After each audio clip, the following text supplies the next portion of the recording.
अस्सलाम वालेकुम स्टूडेंट्स, आप लोगों में से अगर कोई कैंपस में मौजूद है तो आ जाएं। क्लासरूम 101 है। अच्छा, आपका क्या नाम है? मनाहिर। पूरा नाम?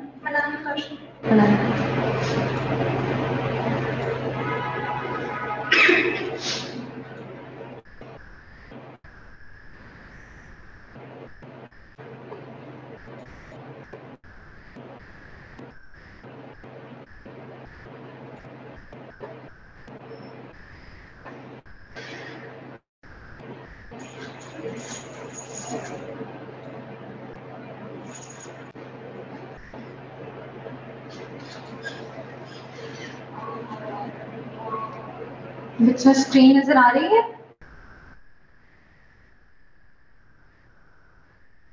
Yes ma'am. ठीक है बच्चों, अगर आप में से कोई कैंपस में मौजूद है तो आप लोग आ जाएं। क्लासरूम नीचे बेसमेंट में 101 रूम है। ठीक है, एंटीवायरल एजेंट से स्टार्ट करते हैं हम आज। वायरसेस क्या है? पैरासाइट्स हैं, ऑब्लिगेट पैरासाइट्स हैं, टोटली डिपेंड कर रहे होते हैं अपने होस्ट पे, अपने सर्वाइवल के लिए, अपनी ग्रोथ के लिए, अपनी रेप्लिकेशन के लिए, अपने न्यूट्रिएंट्स के लिए टोटली जो है वो डिपेंड कर रहे होते हैं। ठीक है, क्या कर होते हैं? होस्ट के मेटाबॉलिक एंजाइम्स को यूटिलाइज करते हैं, उसी के राइबोसोम से प्रोटीन लेंगे और अपने स्ट्रक्चर को आगे बनाएंगे। अपने ओन पे कुछ भी नहीं कर सकते और सेल का जो मटेरियल होता है होस्ट का, उसी को यूज करते हैं अपने आप को बिल्ड करने के लिए। स्ट्रक्चर क्या होता है? जो मेन बेसिक स्ट्रक्चर है उसमें उनका न्यूक्लिक एसिड आता है, न्यूक्लिक एसिड कोर, जो कि डीएनए या आरएनए होता है, और जो चीज आती है उसमें एक कैप्सिड आता है जो जिसने उसको सराउंड किया हुआ होता है। इसके अलावा क्या चीजें आ जाती है न्यूक्लिक एसिड कोर में? डीएनए होगा या आरएनए होगा, और एक कैप्सिड कवर होगा। बाज औकात क्या होता है कि इसके अंदर कोई स्पेसिफिक एंजाइम्स प्रेजेंट होते हैं जिन्हें हम वायरस स्पेसिफिक एंजाइम्स कहते हैं, और समटाइम्स इसके सराउंडिंग में एक लिपिड लेयर प्रेजेंट होती है जिसे हम एनवेलप कहते हैं। ठीक है, कोर और कैप्सिड, न्यूक्लिक एसिड कोर और कैप्सिड, ये दोनों चीजें जो है वो तो फिक्स्ड है। बाकी जो है एंजाइम और एनवेलप, ये किसी में होगा और किसी में ना हो, ये डिपेंड करता है। ये जो चीजें नजर आ रही है हमें स्पाइक से जो बने हुए हैं, ये लिगेंड्स होते हैं जो कि हेल्प करते हैं वायरस को कि वो जाके होस्ट सेल के ऊपर अटैच हो जाता है। जेनेटिक मटेरियल है जिसे हमने न्यूक्लिक एसिड कोर कहा, मेम्ब्रेन है जिसे हमने कैप्सिड कहा है, और लिगेंड्स हैं जो कि इसको हेल्प करवाते हैं अटैचमेंट के लिए टू द होस्ट सेल, और फिर वो इन्वेड कराता है। दो तरह के वायरसेस हैं, डीएनए वायरसेस हैं एंड आरएनए वायरसेस हैं। जो डीएनए वायरसेस हैं उनमें जीनोम जो है वो डीएनए है, जो आरएनए है उनमें आरएनए जीनोम है। जो आरएनए वायरसेस हैं उन्हें हम रेट्रो वायरसेस कहते हैं। रेप्लिकेशन के लिए इनको जो चीज चाहिए होती है वो डीएनए पॉलीमरेज है, और जो आरएनए वायरसेस को चाहिए होती है वो आरएनए डिपेंडेंट आरएनए पॉलीमरेज है और रिवर्स ट्रांसक्रिप्टेज है। एग्जांपल्स क्या है? Herpes virus, hepatitis B virus, EBV, और आरएनए वायरसेस में rubella, dengue, hepatitis A and C, HIV जो एड्स कॉज करता है, और इन्फ्लुएंजा वायरसेस। लाइफ साइकिल क्या है वायरस का? कि सबसे पहले वो आएगा और अटैच हो जाएगा होस्ट सेल पे, अटैच होने के बाद वो एंटर होगा होस्ट सेल में, एंटर होकर उसकी अनकोटिंग होगी और उसके अंदर से उसका न्यूक्लिक एसिड बाहर निकल आएगा। जो न्यूक्लिक एसिड अब निकलेगा वो रेप्लिकेट करना है उसने, वो नया आरएनए या डीएनए बनाएगा वायरस होस्ट के डीएनए और डीएनए को यूज करके। और इससे पहले जो रेप्लिकेशन होगी उससे पहले अर्ली रेगुलेटरी प्रोटीन्स बनेंगी, फिर डीएनए आरएनए बनेगा, फिर लेट स्ट्रक्चर प्रोटीन्स बनेंगी, फिर उसकी दोबारा से असेंबली होगी जो कि एक अलग अलग वायरसेस बनाने के लिए, और फिर वो वहां से रिलीज हो जाएंगे। सबसे पहले क्या हुआ? अटैच हुआ, पेनिट्रेट किया उसने सेल के अंदर, अनकोटिंग होगी, अर्ली प्रोटीन बनी, न्यूक्लिक एसिड बना, फिर लेट प्रोटीन बनी, फिर उसकी पैकेजिंग एंड असेंबली होगी और वहां से वायरसेस रिलीज हो जाएंगे। यानी एक वायरस से काफी ज्यादा वायरसेस बन के फिर यहाँ से ये रिलीज होते हैं। यहाँ पे दिखाया हुआ है कि कौन सी ड्रग कहाँ पे एक्ट करती है। जब हम सारी पढ़ लेंगे उसके बाद आप लोगों को ये चीज ज्यादा समझ में आएगी, इसलिए बाद में दिखाती हूँ आपको। वायरसेस जो है वो स्पेसिफाइड सेल जो होता है उसी पे जाके होस्ट के अटैच करेंगे, और मोस्ट कॉमनली जो बहुत ज्यादा कॉमनली हो जाते हैं वायरल इन्फेक्शन, वो सेल्फ लिमिटिंग है, यानी कि वो खुद ही से ठीक हो जाते हैं, अपना ड्यूरेशन पूरा करेंगे और ठीक हो जाएंगे। जैसे हम फ्लू को कहते हैं कि 7 डेज लेगा उसके बाद ठीक हो जाएगा, इसी तरीके से राइनो वायरसेस है जो कि कॉमन कोल्ड कर रहा है, खुद ही ठीक हो जाता है। इन्फ्लुएंजा, मम्स या चिकन पॉक्स है, बॉडी का इम्यून सिस्टम ही इनके अगेंस्ट जो है वो फाइट करता है और वो खुद ही से ठीक हो जाता है, उनके लिए कोई प्रॉपर मेडिकेशन की जरूरत नहीं होती। जबकि कुछ वायरसेस ऐसे हैं जो फैटल डिजीज कॉज कर सकते हैं, उनके लिए एग्रेसिव ट्रीटमेंट रिक्वायर होता है, जैसे कि HIV है जो कि एड्स कॉज कर रहा है, हेपेटाइटिस C वगैरह भी आ जाता है। इसमें अगेन वायरस की रेप्लिकेशन दिखाई दी है, वायरस अटैच हुआ सेल पे अपने लिगेंड्स के थ्रू, सेल के अंदर गया, पेनिट्रेट हुआ, पेनिट्रेट करके अनकोटिंग होगी और उसका DNA और RNA बाहर निकल आया। ये इसका DNA और RNA बाहर निकला। अब ये होस्ट के DNA और DNA को यूज करके DNA और RNA मजीद बनाएगा। अब जो ये मजीद बने हैं इनकी पैकेजिंग होगी और इनकी जो है मैच्योरेशन होगी और फिर बहुत सारे जो है वायरसेस बनके वो बाहर निकलेंगे और इसी प्रोसेस में जो होस्ट का सेल होता है उसे भी ये डैमेज कर देते हैं, डिस्ट्रक्ट कर देते हैं। ये दिखा रहे हैं कि कौन सा वायरस है वो क्या कॉज कर रहा है, इसमें आप लोगों को सारे याद करने की जरूरत नहीं है। हर्पीज वायरस है, वो जेनिटल हर्पीज कॉज करता है, और दूसरी हर्पीज की 2 टाइप्स हैं, ये भी हम आगे भी पढ़ेंगे। इसके अलावा कोरोना वायरस है, आजकल इंपॉर्टेंट है, अपर रेस्पिरेटरी ट्रैक इन्फेक्शन करता है। इन्फ्लुएंजा वायरस इन्फ्लुएंजा करता है। रेट्रोवायरसेस हैं वो ल्यूकीमिया और एड्स कॉज करते हैं, जो हम वैसे डिटेल में पढ़े हैं, बस वही याद करने की जरूरत है, इस टेबल में से ज्यादा आपको जरूरत नहीं है। एंटीवायरल ड्रग्स क्या करेंगी, सबसे पहली चीज तो हम वैक्सीन की बात करते हैं। वैक्सीन क्या है कि हम ऑलरेडी इम्यूनिटी बिल्ड करने के लिए उनके अंदर डाल देते हैं ताकि बॉडी का इम्यून सिस्टम ही ऐसा डेवलप हो जाए जो अगर कोई डिजीज आती है तो उनके अगेंस्ट एक्ट कर सके।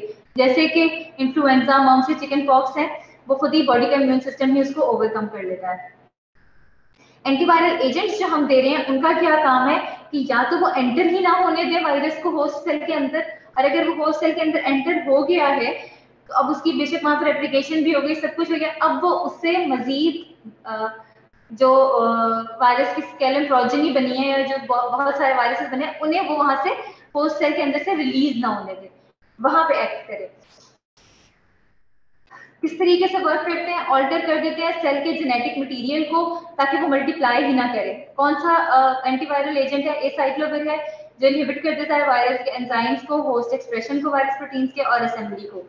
या फिर लीविंग द सेल, जो जहाँ पे लीव हो रहे हैं, जहाँ से वो लीव करेंगे बनने के बाद उसको वो ब्लॉक कर देता है। वो कौन सी ड्रग है, एमेटाडीन है, जो कि इसमें हेल्प करती है।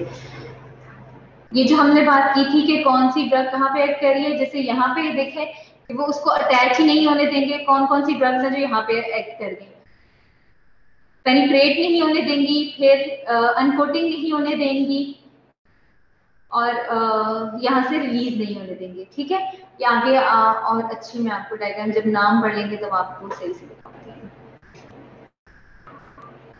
एंटीवायरल थेरेपी चैलेंजिंग क्यों है हमारे लिए, 3 रीजन है इसकी। एक तो ये कि रैपिड रेप्लिकेशन हो रही है, दूसरी चीज ये कि रैपिडली म्यूटेशन हो रही है। रैपिडली रेप्लिकेशन हो रही है, फौरन बन जाते हैं, इससे पहले कि हम उसे ड्रग दें वो मजीद अपने वो बना चुका होता है। दूसरी चीज ये कि म्यूटेशन हो चुकी होती है, हम एक वेरिएंट के अगेंस्ट देते हैं लेकिन वो तब तक जो है वो म्यूटेट कर चुका होता है। तीसरी चीज ये है कि हम इस चीज को वो रखें, कंसिडर करें कि जो हम ड्रग दे रहे हैं वो होस्ट सेल के लिए डैमेजिंग ना हो, सिर्फ वो वायरस के लिए ही डैमेजिंग हो। ठीक है, विदाउट इंजरिंग नॉर्मल सेल जो है वो उसको करे, वायरस को डिस्ट्रॉय करे और कोई टॉक्सिसिटी होस्ट सेल में ना कॉज करे। और सारी एंटीवायरल ड्रग्स जो है उनमें कॉमन प्रॉपर्टी है कि वो वीरोस्टेटिक है। वीरोस्टेटिक का क्या मतलब है कि जो लेटेंट पड़ा हुआ होता है वायरस, जो बॉडी में पड़ा हुआ है उसके ऊपर एक्ट नहीं कर रही, बल्कि वो क्या करती है कि जो रैपिडली मल्टीप्लाई कर रहा होता है उसको, रेप्लिकेटिंग ऑर्गेनिज्म को सिर्फ रोकती है, जो पड़ा हुआ है उसके ऊपर नहीं एक्ट कर रही होती। herpes simplex वायरस और वेरिसिला जोस्टर वायरस को कौन कौन से एजेंट्स हैं जो ट्रीट करते हैं, ओरल एजेंट्स में एसाइक्लोविर, वेलासाइक्लोविर, फेंसिक्लोविर, टॉपिकल में एसाइक्लोविर, डोकासोनोल, पेंसिक्लोविर, आईवी भी एसाइक्लोविर देते हैं और ऑफ्थेल्मिक में ट्राइफ्लोरिडीन है। herpes simplex वायरस क्या है, इससे ब्लिस्टर्स कॉज करता है, ब्लिस्टर्स से बन जाते हैं जो वाटर फिल्ड कह लें या छाला टाइप जो होता है वो बन जाता है स्किन पे, जेनिटल पे और बाकी म्यूकोजल सर्फेसेस पे। दो तरह का होता है पी सिम्प्लेक्स, एक टाइप 1 है एक टाइप 2 है। जो टाइप 1 है वो नॉन जेनिटल है और जो टाइप 2 है वो जेनिटल है। मोस्टली ये होता है कि लेटेंट पड़ा हुआ होता है अंदर और किसी स्ट्रेस की वजह से या किसी एंजाइटी की वजह से जो है वो अपने आप को शो करता है और फिर वो ब्लिस्टर्स बनते हैं। जैसे वायरस तो पड़ा हुआ होगा बॉडी में लेकिन कोई स्ट्रेस कंडीशन आई या कुछ ऐसा हुआ तो फिर वो ब्लिस्टर्स से बन जाते हैं। या आप लोगों ने सुना हो शायद अक्सर लोगों को कि वो कहते हैं कि एग्जाम्स के दिनों में या इस तरह कोई बात हो तो छाले बन जाते हैं जबान पे या लिप्स पे, इस तरीके से जो बन जाते हैं, ये वो चीज है। एसाइक्लोविर यूज होती है इसके लिए, herpes simplex के लिए भी, herpes zoster के लिए भी, चिकन पॉक्स में भी और एप्स्टेन बार वायरस में भी। आईवी यूज भी है इसका, ओरल भी है और टॉपिकल भी है। प्रेगनेंसी में भी यूज कर सकते हैं, कॉन्ट्राइंडिकेशन नहीं है। एडवर्स इफेक्ट्स में इसके ये कि रीनल फेलियर जो है, रीनल फेलियर वाले पेशेंट्स हैं उनमें टॉक्सिक इफेक्ट्स हैं, वरना ये वेल टॉलरेटेड है। ओरोलेबियल herpes के लिए पेंसिक्लोविर यूज कर रहे हैं, एसाइक्लोविर की तरह ही है और इसकी जो है एप्लीकेशन साइट पे ही रिएक्शंस जो होते हैं, ये इसका एडवर्स इफेक्ट है। डोकासानोल है, ये broad range of lipid envelope viruses जो है उसके अगेंस्ट एक्टिव है। मैकेनिज्म ऑफ एक्शन इसका ये है कि इंटरफेयर करता है वायरस को होस्ट के साथ फ्यूज ही नहीं होने देता, अटैच ही नहीं होने देता। केराटोकंजक्टिवाइटिस के केस में ट्राइफ्लोरिडीन यूज करते हैं और ये वैक्सीनिया वायरस और स्मॉल पॉक्स के अगेंस्ट भी इफेक्टिव है। केराटोकंजक्टिवाइटिस आइज की है तो ये जो ऑफ्थेल्मिक ऑइंटमेंट है इससे ट्राइफ्लोरिडीन में आती है। साइटोमेगालोवायरस के ट्रीटमेंट के लिए गेंसिक्लोविर, वेलगेंसिक्लोविर, फॉस्कार्नेट, सिडोफोविर और फोमिवेलिसन यूज होती है। सीएमवी इन्फेक्शन स्किन में होते हैं जो बहुत ही इम्यूनोसप्रेस पेशेंट्स होते हैं और लेटेंट मतलब इनके अंदर पड़ा होता है और फिर वो अपने आप को शो करता है। एंड ऑर्गन डिजीज की तरफ जो जा रहे होते हैं हादसा फैल में, जिनमें रेटिनाइटिस है, कोलाइटिस, एसोफेजाइटिस, सीएनएस डिजीज और न्यूमोनाइटिस। गेंसिक्लोविर है, उसके प्रोडक्ट वेलगेंसिक्लोविर है, इसका मैकेनिज्म ऑफ एक्शन बिल्कुल एसाइक्लोविर के जैसा है, एक्टिव है against all herpes viruses and cytomegalovirus. Oral bio availability low है इसीलिए आईवी देते हैं। मोस्ट कॉमन एडवर्स इफेक्ट्स में इसके बोन मैरो सप्रेशन आती है, ल्यूकोपिनिया, थ्रोम्बोसाइटोपिनिया जिसमें, और सीएनएस इफेक्ट्स में हेडेक, साइकोसिस और कन्वर्जेंस आती है। और इसके एडवर्स इफेक्ट्स इतने ज्यादा हैं कि ऑलमोस्ट 1/3 पेशेंट्स में इसकी थेरेपी को फिर हमें स्टॉप करना पड़ता है। फॉस्कार्नेट इनऑर्गेनिक पायरोफॉस्फेट एनालॉग है और इसको फॉस्फोरिलेशन रिक्वायर नहीं होती, यानी कि ये एक्टिव ही होती है जब एक्टिव फॉर्म में ही है, जगह ये मजीद फॉस्फोरिलेशन से रिक्वायर नहीं होती बॉडी में। herpes 1, 2, वेरिसेला और सीएमवी के अगेंस्ट एक्टिव है और वो भी वायरसेस जो कि एसाइक्लोविर और गेंसिक्लोविर से रेजिस्टेंट हो चुके हैं उनके लिए भी। आईवी एडमिनिस्ट्रेशन है, इसकी डायरेक्ट इनहिबिशन करता है डीएनए पॉलीमरेज की और रिवर्स ट्रांसक्रिप्टेज की। एडवर्स इफेक्ट्स में इसके नेफ्रोटॉक्सिसिटी, इलेक्ट्रोलाइट एब्नॉर्मलिटीज और सीएनएस टॉक्सिसिटी आती है और प्रेगनेंसी में इसकी कॉन्ट्राइंडिकेशन है, इसे हमने नहीं देखी। सिडोफोविर है, ये क्या करता है डीएनए की सिंथेसिस को स्टॉप करता है। एडवर्स इफेक्ट्स में इसके भी नेफ्रोटॉक्सिसिटी आती है। हाई डोज प्रोबेंजिट के साथ देते हैं, इसके लिए हाइड्रेशन बहुत ज्यादा रिक्वायर होती है। ये वाली स्लाइड मैंने डिलीट की थी, पता नहीं सकते में क्यों है, ये रहने दें आप। एंटी हेपेटाइटिस एजेंट्स हैं, हेपेटाइटिस का नाम आप लोगों ने सुना होगा, लिवर डिजीज है, लिवर को एक्ट करता है। हेपेटाइटिस ए, बी और सी मोस्ट कॉमन ये तीनों हैं। हेपेटाइटिस ए में कोई स्पेसिफिक ट्रीटमेंट की जरूरत नहीं रिक्वायर होती है, खुद ही ठीक हो जाता है 1 से 2 हफ्तों में।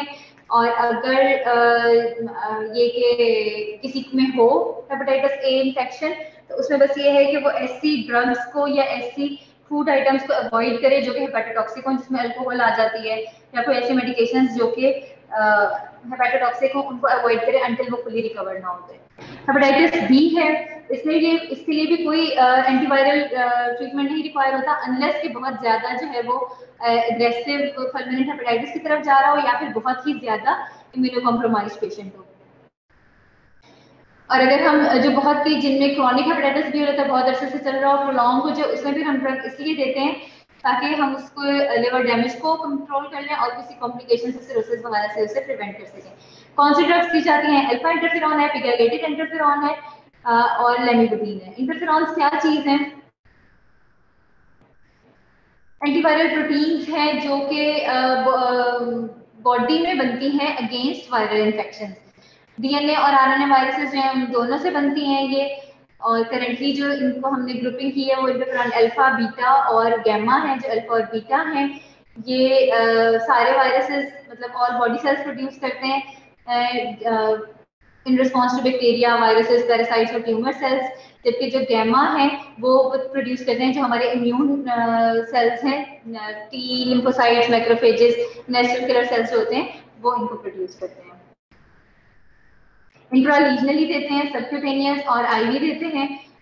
सारी बॉडी टिश्यूज में डिस्ट्रीब्यूट होते हैं एक्सेप्ट सीएनएस एंड आई। पी-डायरेक्टेड इंटरफेरॉन जो है वो मॉडिफाइड इंटरफेरॉन्स ही हैं और उनकी प्रॉपर्टीज जो है वो ज्यादा इंप्रूव हुई हैं।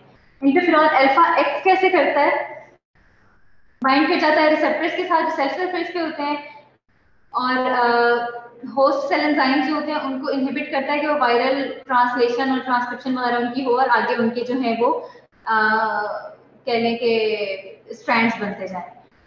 उसके अलावा ये वायरल की पेनिट्रेशन को, उसकी एनकोडिंग को, उसके सिंथेसिस को, ट्रांसलेशन को, उसकी असेंबली को, उसके रिलीज को, हर चीज को ये इनहिबिट कर रहा है। और जो हमारे मैक्रोफेजेस और नेचुरल किलर सेल्स हैं उनकी एक्टिविटी को एनहांस भी कर रहा है।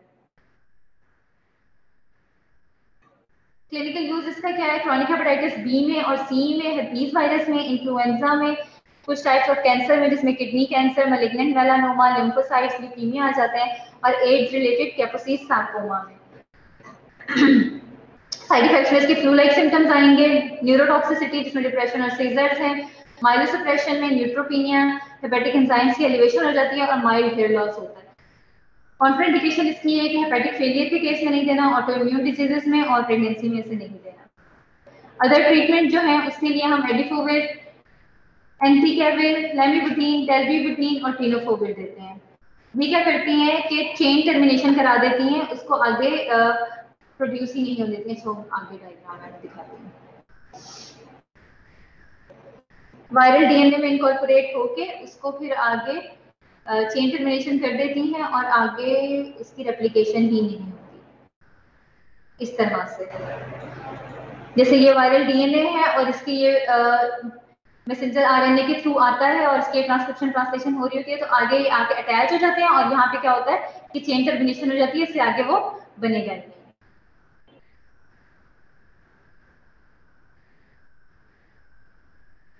हाँ जी, इंटरफेरॉन हमने पढ़ ली है। लेमिबुटीन है, लेमिबुटीन क्या करती है? पोटेंट न्यूक्लियोसाइड एनालॉग है, इनहिबिट करती है हेपेटाइटिस बी वायरस के डीएनए पॉलीमरेज को, दोनों 1 और 2, और एचआईवी रिवर्स ट्रांसक्रिप्टेज को। प्रो ड्रग है लेकिन इसकी फॉस्फोरिलेशन रिक्वायर्ड होती है, बॉडी के अंदर जाके ट्राइफॉस्फेट में कन्वर्ट होती है, फिर ये एक्टिव फॉर्म में आती है। क्लिनिकल यूज इसका हेपेटाइटिस बी में और एचआईवी में। एडवर्स इफेक्ट्स इसके सीएनएस में पेरिस्थीजियाज और पेरिफेरल न्यूरोपैथीज है, और इसके अलावा पेनक्रिएटाइटिस है। वायरल हेपेटाइटिस सी में इंटरफेरॉन अल्फा भी हमने पढ़ लिया कि वो बी और सी दोनों में यूज होता है, और इसके अलावा रिबाविरिन है। रिबाविरिन क्या है? गॉनोसिन एनालॉग है, इसकी भी फॉस्फोरिलेशन रिक्वायर्ड होती है, बॉडी में जाके ट्राइफॉस्फेट में कन्वर्ट होगा बाय होस्ट एंजाइम्स, इनहिबिट करेगा आरएनए डिपेंडेंट आरएनए पॉलीमरेज को। ये कन्वर्ट कर रहा था रिवर्स ट्रांसक्रिप्टेज को, डीएनए पॉलीमरेज को और रिवर्स ट्रांसक्रिप्टेज को, लेमिबुटीन। जबकि जो रिबाविरिन है वो कर रहा है आरएनए डिपेंडेंट आरएनए पॉलीमरेज को। एडवर्स इफेक्ट्स में इसके haemolytic anaemia, conjunctival and bronchial irritation है। नेक्स्ट हमारे पास है आरएनए वायरसेस, जिन्हें हम कहते हैं रेट्रोवायरसेस। और जो एजेंट्स आरएनए वायरसेस के अगेंस्ट काम कर रहे हैं उन्हें हम कहते हैं एंटी रेट्रोवायरल एजेंट्स। रेट्रोवायरसेस क्या है? एन्वेलप्ड है, सिंगल स्ट्रैंडेड आरएनए वायरसेस है। ये पता ही आप लोगों को, आरएनए सिंगल स्ट्रैंडेड होता है और डीएनए डबल स्ट्रैंडेड होता है। सिंगल स्ट्रैंडेड है, रेप्लिकेट कैसे करते हैं? ये सिंगल स्ट्रैंड है तो ये अब रेप्लिकेट कैसे करेगा? ये जाके होस्ट के डीएनए में जाके इनकॉर्पोरेट हो जाते हैं और उसके डीएनए से अपने आप को रेप्लिकेट करके और फिर वो नया मतलब रेप्लिकेशन हुई और 2 आरएनए बन गए नए। रिवर्स ट्रांसक्रिप्टेज एंजाइम है जो इसके लिए यूज होता है। क्या करता है? ये आरएनए जीनोम को कन्वर्ट करता है डीएनए में, जो जाके फिर इंटीग्रेट करता है होस्ट के क्रोमोसोमल डीएनए में एंजाइम इंटीग्रेज के थ्रू। जब डीएनए के साथ जाके अटैच हो रहा है तो वहां पे एंजाइम आता है इंटीग्रेज। इसमें बहुत से ऐसे आते हैं जो कि ऑन्कोजेनिक हैं और variety of immune system disorders भी कॉज करते हैं और डिजेनरेटिव और न्यूरोलॉजिकल सिंड्रोम्स कॉज करते हैं। यहाँ पे वायर देखिए, वायरस आया, बाइंड किया, बाइंड करने के बाद वो अंदर आएगा, अंदर आके उसकी अनकोटिंग हुई है, अनकोटिंग के बाद उसका रिलीज अच्छा यहाँ पे रिवर्स ट्रांसक्रिप्टेज आएगा जो कि इसको कंबाइन करेगा, जो कि इसको कन्वर्ट करेगा डीएनए में। अब जब इसने इंटीग्रेट करना है होस्ट के डीएनए में तो यहाँ पे एंजाइम आ गया इंटीग्रेज, और फिर वो आगे ट्रांसक्रिप्शन होगी, आरएनए बनेगा और फिर नया वायरस बनके उसकी असेंबली होगी। 3 एंजाइम्स थे जो हमें यहाँ पे रिक्वायर्ड हुए, रिवर्स ट्रांसक्रिप्टेज, एक इंटीग्रेज और प्रोटीएज। प्रोटीएज वो एंजाइम है जो यहाँ पे एक्ट करता है और इसकी मैच्योरेशन करवा रहा होता है, ठीक है। इस तरह हमने इसकी 6 क्लासिफिकेशन बनाई ड्रग्स की। जो रिवर्स ट्रांसक्रिप्टेज एंजाइम पे एक्ट करेंगी वो हो गए nucleoside reverse transcriptase inhibitors and non nucleoside reverse transcriptase inhibitors. Then हमारे पास आए इंटीग्रेज इनहिबिटर्स, फिर हमारे पास आए प्रोटीएज इनहिबिटर्स और हमारे पास है एंट्री इनहिबिटर्स और CCR5 receptor antagonist. Entry inhibitors कौन है, वो यहाँ पे एक्ट करेंगे और एंट्री ही नहीं होने देंगे, और CCR5 रिसेप्टर एंटागोनिस्ट भी होस्ट के सेल पे रिसेप्टर्स प्रेजेंट होंगे और वो उनको ब्लॉक कर देगा और वहां पे ही नहीं अटैच होने देगा, ठीक है। ये क्लासेस है, ये याद करने की यहाँ से जरूरत नहीं है, ये सिर्फ एक चार्ट है। अगेन यहाँ पे देखें फ्यूजन इनहिबिटर्स में वो दोनों आ गए जो कि एंट्री इनहिबिटर्स भी हैं हमारे और CCR5 रिसेप्टर एंटागोनिस्ट भी हैं। देन हमारे पास आरएनए से डीएनए जब बन रहा था तो वहां पे रिवर्स ट्रांसक्रिप्टेज एंजाइम रिक्वायर्ड था। रिवर्स ट्रांसक्रिप्टेज एंजाइम के हमारे पास 2 एजेंट्स आ गए, nucleoside reverse transcriptase inhibitors and non nucleoside reverse transcriptase inhibitors. Next वो जाके इनकॉर्पोरेट जब कर गया तो यहाँ पे इंटीग्रेज एंजाइम रिक्वायर्ड था जो कि इसे इंटीग्रेट करवाता है होस्ट सेल के डीएनए में, तो यहाँ पे आ जाएंगे इंटीग्रेज इनहिबिटर्स। और जब ये बन गया है और यहाँ पे इसकी मैच्योरेशन हो रही है तो वहाँ पे प्रोटीएज एंजाइम रिक्वायर्ड होता है क्योंकि प्रोटीन फॉर्मेशन हो रही होती है जो कि उसका कैप्सिड लेयर बना रही होती है और वो सारा कुछ, तो यहाँ पे आ गए प्रोटीएज इनहिबिटर्स, ठीक है।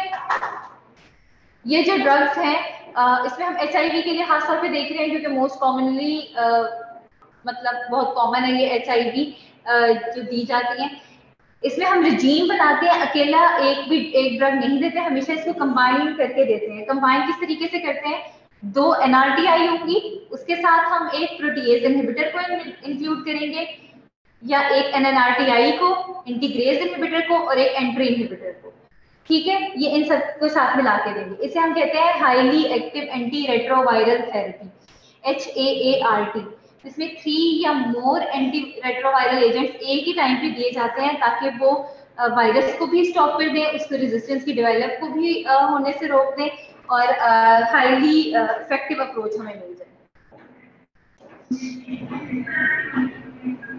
HIV ड्रग टॉक्सिसिटी किससे होती है, या तो ड्रग की वजह से, या तो ड्रग अंदर कुछ नहीं आ रहा, परेशान ना हो, या तो ड्रग की वजह से हो रही है या उसकी स्पेसिफिक क्लास की वजह से कि जो सबके ही होंगे, और जो उसकी टॉक्सिसिटी है वो सीवियर है, लाइफ थ्रेटनिंग है और एसेंशियली इरिवर्सिबल है। रेजिस्टेंस इसकी भी जल्दी से डेवलप हो जाती है, किस वजह से, क्योंकि वो म्यूटेशन हो जाती है और अगर वो प्रेजेंस ऑफ ड्रग में ही म्यूटेशन हो जाए तो वो फिर उसको अडॉप्ट कर लेता है और उसी के साथ रेप्लिकेट हो जाता है, ठीक है, तो ज्यादा डेवलप हो गई।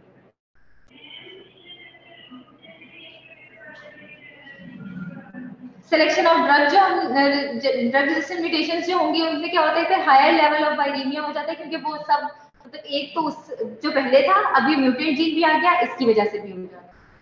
और जो ड्रग रेजिस्टेंस है वो ट्रांसमिट भी होती है, एक से दूसरे में ट्रांसमिट भी हो जाती है। सबसे पहले हमारे पास है न्यूक्लियोसाइड या न्यूक्लियोटाइड रिवर्स ट्रांसक्रिप्टेज इनहिबिटर। ये फर्स्ट टाइप ऑफ ड्रग है जो हमारे पास अवेलेबल है। ये क्या करती है, इंटरफेयर करती है, रिवर्स ट्रांसक्रिप्टेज एंजाइम है उसको इंटरफेयर करती है और वहां पे इसको इनहिबिट कर देगी कि वो नई कॉपीज ना बना पाए। और इसमें जो भी हम रिजीन यूज करते हैं उसमें हम 2 NRTI यूज करते हैं। रिवर्स ट्रांसक्रिप्टेज का काम क्या था कि वो वायरल RNA को DNA में कन्वर्ट करती है। एक्ट कैसे करती है, कम्पिटिटिव इनहिबिशन होती है HIV रिवर्स ट्रांसक्रिप्टेज की, वो इनकॉर्पोरेट कर देता है वायरल DNA में, जैसे हमने पढ़ा था कि चेन टर्मिनेशन हो जाएगी और प्रीमेच्योर चेन टर्मिनेशन हो जाएगी और इनहिबिशन हो जाएगी कि वो आगे से बाइंड करे। और इसको इंट्रासाइटोप्लाज्म की एक्टिवेशन रिक्वायर होती है फॉस्फोरिलेशन से, सेलुलर एंजाइम से, जो कि इसको ट्राइफॉस्फेट फॉर्म में कन्वर्ट करते हैं। कॉमन एडवर्स इफेक्ट्स इसके क्या है? साइटोकिन की वजह से nausea, vomiting, fatigue, bone marrow suppression, didanosine, zalcitabine और स्टेबुटिन की वजह से पेरिफेरल न्यूरोपैथी, पैंक्रियाटाइटिस, एपेसेविर की वजह से nausea, vomiting, diarrhoea, perioral paraesthesia, hyper sensitivity ज्यादा हो गए रहने दीजिएगा, टिनोफोविर और लेम्यूडिन की वजह से नोजिया, वॉमिटिंग, फ्लैचुलेंस वगैरह। ये वाला याद कर लीजिएगा टेबल भी, इसमें माइटोकॉन्ड्रियल टॉक्सिसिटी, लैक्टिकोसिडोसिस और फैटी लिवर हो जाता है एनआरटीआईज की वजह से, जाइडोबुटीन और स्टेबुटीन की वजह से डिस्लिपिडीमिया और इंसुलिन रेजिस्टेंस कॉज होती है, और मायोकार्डियल इंफार्क्शन का रिस्क इंक्रीज हो जाता है एबेसेविर और डायडेनोसिन के केस में। Non nucleoside reverse transcriptase inhibitors हैं, ये भी डायरेक्टली बाइंड करते हैं एचआईवी रिवर्स ट्रांसक्रिप्टेज में, प्रिवेंट करते हैं आरएनए की कन्वर्जन को इनटू डीएनए, और जो बाइंडिंग साइट है एनएनआरटीआई की वो डिफरेंट होती है एनआरटीआई से, ठीक है। मतलब कि जहाँ पे जाके nucleoside reverse transcriptase inhibitor attach हुआ है, एनएनआरटीआई दूसरी साइड पे अटैच होगा, लेकिन होगी उसके करीब करीब ही, और ये एक्टिव फॉर्म होती है, इसको फॉस्फोरिलेशन रिक्वायर नहीं होती। ड्रग रेजिस्टेंस क्विकली डेवलप हो जाती है अगर हम इसको मोनोथेरेपी में देंगे, और इसी वजह से हम इसे जो है कॉम्बिनेशन थेरेपी में ही यूज करते हैं। इसमें डेलिवर्डीन, एफाविरेंस और नेविरेपिन आती है। एडवर्स इफेक्ट्स में इसके वर्स्ट होते हैं फर्स्ट 2 वीक थेरेपी में, फिर जब उसके टॉलरेट करना स्टार्ट हो जाता है, और उसमें जीआई इंटॉलरेंस आती है खासतौर पे, और स्किन रैश, एलएफटीज एलिवेट हो जाते हैं, और सीएनएस इफेक्ट्स आते हैं, इसमें सेडेशन, इंसोम्निया, डिजीनेस और कंफ्यूजन है। नेक्स्ट हमारे पास प्रोटीएज इनहिबिटर्स, जो कि उसकी जो प्रोसेसिंग हो रही थी वायरल प्रोटीन्स की और फंक्शनल कन्फर्मेशंस बन रही थी, वो पूरा जो पूरी असेंबली वायरस की हो रही थी, मैच्योर फॉर्म बन रही थी, वहां पे जाके ये इनहिबिट करता है और immature non infectious viral particles बन जाते हैं, और इसको भी प्रोटीएज इनहिबिटर्स को भी इंट्रासेलुलर एक्टिवेशन रिक्वायर्ड नहीं होती। ये भी नाम प्रोटीएज इनहिबिटर्स के सारे याद करने की जरूरत नहीं है, सेक्वेनेविर, करलेंडिनेविर, रेटोनेविर, ये इंपॉर्टेंट है। साइड इफेक्ट्स इसके ये हैं कि मेटाबॉलिक डिसऑर्डर्स आते हैं, जिसमें hepatotoxicity, hyperglycaemia, insulin resistance develop हो जाती है, लिपिड एब्नॉर्मलिटीज आती हैं, फैट रिडिस्ट्रीब्यूशन हो जाती है बॉडी में, बोन डिसऑर्डर्स कॉज करती है, और जीआईडी इंटॉलरेंस। नेक्स्ट है हमारे पास एंट्री इनहिबिटर्स, वो उसके वायरल एनवेलप को अटैच ही नहीं होने देते होस्ट के साथ, फ्यूजन ही नहीं होने देते कि वो अंदर मेम्ब्रेन पे अटैच हो और फिर वो अंदर जाए। एंफ्लुविरिटाइड है, सबक्यूटेनियस इंजेक्शन देते हैं, इसका टॉक्सिसिटी है कि इंजेक्शन साइट पे रिएक्शंस होते हैं, नोजिया, वॉमिटिंग, डायरिया, फटीग और हाइपरसेंसिटिविटी। CCR5 रिसेप्टर एंटागोनिस्ट हैं। CCR5 रिसेप्टर ह्यूमन सेल पे प्रेजेंट होता है, उस पे आके अटैच हो जाता है पहले ही, और जो है होस्ट सेल में, डिफेंस सेल में होते हैं ये होस्ट के, और पहले से अटैच हो जाते हैं, और उसको फिर रिसेप्टर को ही चेंज कर देते हैं कि वो वहां पे आके अटैच हो सके। मेरा भी रोक आती है इसमें, एडवर्स इफेक्ट्स में उसके एब्डोमिनल पेन है, अपर रेस्पिरेटरी ट्रैक इन्फेक्शंस हैं, कफ, हेपेटोटॉक्सिसिटी, मस्कुलोस्केलेटल सिम्टम्स और रैश। इंटीग्रेज इनहिबिटर्स है, वो क्या करता है कि इनहिबिट कर देता है, स्ट्रैंड को ट्रांसफर ही नहीं होने देता आरएनए के, वो जाके इंटीग्रेट कर सके होस्ट के डीएनए के साथ, thus interfering with the integration of reverse transcribed HIV DNA into the chromosome of host cell। रेल्टिग्रेविर है, इसमें जो यूज होती है नोजिया, हेडेक और डायरिया कॉज करती है। ये जहां जहां पे जो कॉज कर रहे होते हैं वो है। अब ये जो हमने बिल्कुल स्टार्ट में डायग्राम देखी थी जिसमें लिखा हुआ था कि कौन कौन सी ड्रग है, अब नाम पढ़ लिए हैं तो आप लोगों को समझ आ जाएगी। अटैच ही नहीं होने देते, एनफ्लुविरिटाइड है, मेविरोवोक है, मेरा भी रोक है, डोकासेनोल है। यहाँ पे रिवर्स ट्रांसक्रिप्टेज इनहिबिटर्स आएंगे, जहाँ पे वो यहाँ न्यूक्लिक एसिड सिंथेसिस हो रही है, यहाँ पे न्यूक्लियोसाइड रिवर्स ट्रांसक्रिप्टेज इनहिबिटर्स एनएनआरटीआईज आ गए। नेक्स्ट यहाँ पे हमारे पास आ जाएंगे जहाँ पे प्रोटीएज इनहिबिटर्स यहाँ पे आएंगे, ठीक है।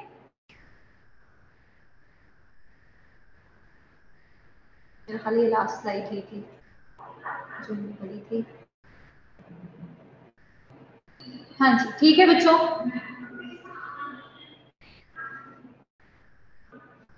समझ आई है लेक्चर?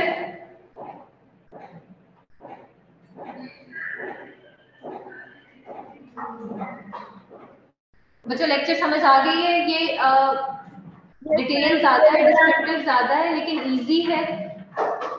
सिर्फ आप लोगों को ये पता होना चाहिए कि कौन सा कहाँ पे एक्ट कर रहा है, ये मोस्ट कॉमन चीज है।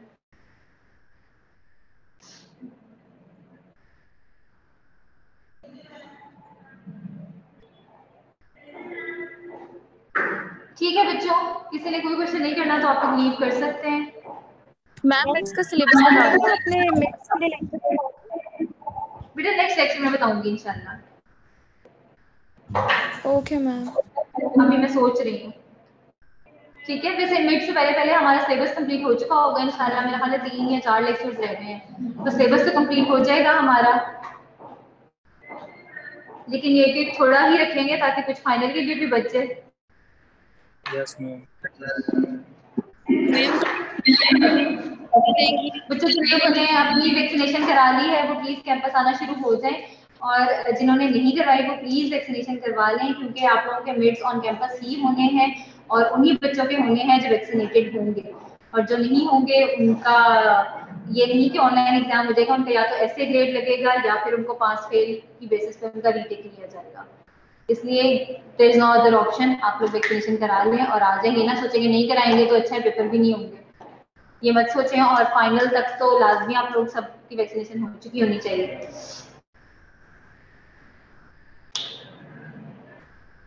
और बच्चे अपने फायदे के लिए ही है ये, आपने अपने आप को ही सेव करना, सबसे इम्पोर्टेंट तो यही चीज है ना। अब आप लोग, मुझे तो नहीं लगता कि कोई उससे होगा जो ये सोच रखता हो कि बिल गेट्स बातें सुन लेगा। जी बच्चे।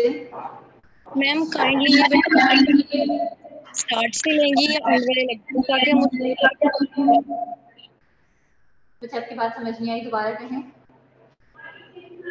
मैं ये पूछ रही हूँ कि हमारे सिलेबस से होगा कि मिड में से एंड वाले लेक्चर। बेटा पता नहीं, मैं अभी आपको ना नेक्स्ट लेक्चर में बता दूंगी इंशाल्लाह। ठीक है, बस ट्यूसडे तक इंतजार करते हैं आप थोड़ा सा। जो क्विज में आए हैं लेक्चर्स, मेरी कोशिश होगी कि वो मैं रिपीट ना करूं। जो क्विज में कवर हो चुके हैं लेक्चर्स वो मिड में नहीं आएंगे।